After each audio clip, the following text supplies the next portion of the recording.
CMRL Exalogic ദുരൂഹ ഇടപാടിലെ ED അന്വേഷണം തുടരാമെന്ന ഹൈക്കോടതി വിധി വന്ന് 24 മണിക്കൂർ തികയും മുൻപാണ് രണ്ടാം ഘട്ട അന്വേഷണത്തിലേക്ക് എൻഫോഴ്സ്മെന്റ് ഡയറക്ടറേറ്റ് കടന്നത്.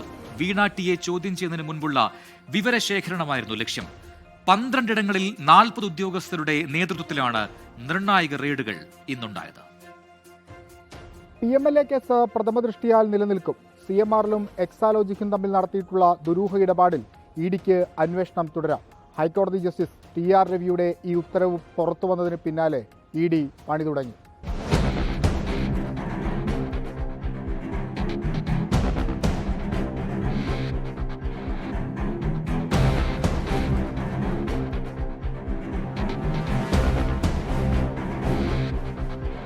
പോലീസ് സുരക്ഷ ആവശ്യപ്പെടാതെയായിരുന്നു EDയുടെ നീക്കം.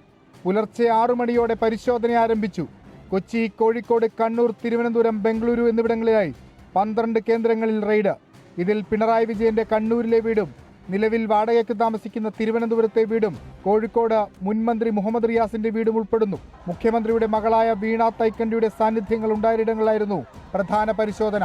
കൊച്ചിയിലെ CMRL ആസ്ഥാനത്തും ശശിധരൻ കർത്തയുടെ വീട്ടിലും പരിശോധന നടന്നു. സേവനങ്ങളൊന്നും നൽകാതെ വീണയുടെ കമ്പനി CMRL നിന്ന് 2.78 കോടി രൂപ കൈപ്പറ്റിയെന്നാണ് SFIO റിപ്പോർട്ട്.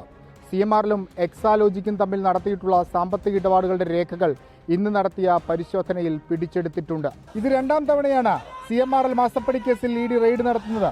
മുൻപ് പിടിച്ചെടുത്ത രേഖകളുടെ അടിസ്ഥാനത്തിൽ CMRL ജീവനക്കാരെയും ഉടമ ശശിധരൻ കർത്തയെയും ED ചോദ്യം ചെയ്തിട്ടുണ്ട്. ഇന്ന് കർത്തയുടെ മകൻ ശരണെയും ചോദ്യം ചെയ്തു. നിലവിൽ പിടിച്ചെടുത്ത രേഖകളുടെ അടിസ്ഥാനത്തിലാണ് ED തുടർ നീക്കങ്ങൾ ആസൂത്രണം ചെയ്യുക.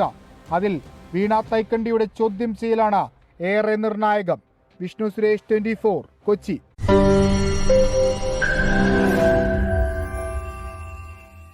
ലോകത്തെവിടെയായാലും ഏത് സമയത്തും 24 വാർത്തകളും ഓഗ്മെന്റഡ് റിയാലിറ്റി പാക്കേജുകളും എക്സ്പ്ലെയിനറുകളും വിശദമായി കാണാൻ ഞങ്ങളുടെ YouTube ചാനൽ നിങ്ങൾക്ക് സബ്സ്ക്രൈബ് ചെയ്യാം.